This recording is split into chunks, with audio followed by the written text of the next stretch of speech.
Good evening, and thank you for joining us tonight. I'm Tom Mustin. As our state grows, more people are calling our Colorado home. That means more cars on the road and more pollution in the air. But Governor Polis says it's time to get Colorado compliant with federal air quality standards. Denver 7's Megan Lopez shows us its ambitious plan to do just that. Yeah, Colorado has actually missed those federal air quality standards since about 2012. Last year alone, the Environmental Protection Agency called the state a serious air quality violator, and we actually had to apply for an exemption to those standards. But Governor Jared Polis says enough is enough, and it's time to clean up the air.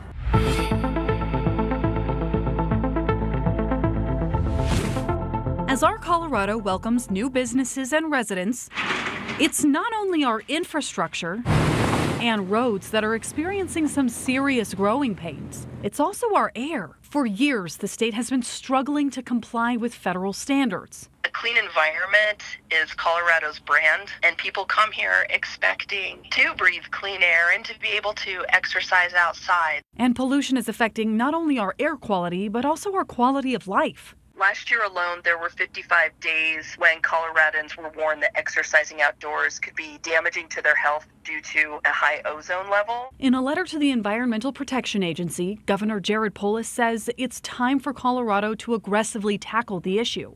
The solution is threefold. First, a zero-emission vehicle plan, which paves the way for more electric cars. Second, the state is pushing for a transition to 100% renewable energy. And third, lawmakers are working on more regulations for the oil and gas industry. We're reforming our oil and gas laws to prioritize public health and safety. We will be holding them more accountable. But part of the long-term solution is also focused on infrastructure. More city planning with that mindset so that it's easy for people to leave their cars at home. And encouraging both natives and newcomers to drive less. Creating options like more trails, more transit-oriented development. The Polis administration says this could end up saving people money on healthcare costs in the long run, since air pollution exacerbates asthma and cardiovascular disease and other health issues. And clean air could help cut down on that. An ambitious plan aimed at helping everyone breathe easier in our Colorado. The Polis administration is now working with the EPA to set up some aggressive deadlines to boost Colorado's air quality.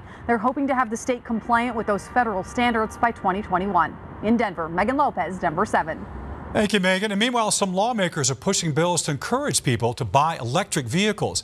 Governor Polis is pushing for all electric cars in our state by 2040. Some wonder, though, if an electric car can trek through I-70, especially when it's covered in snow.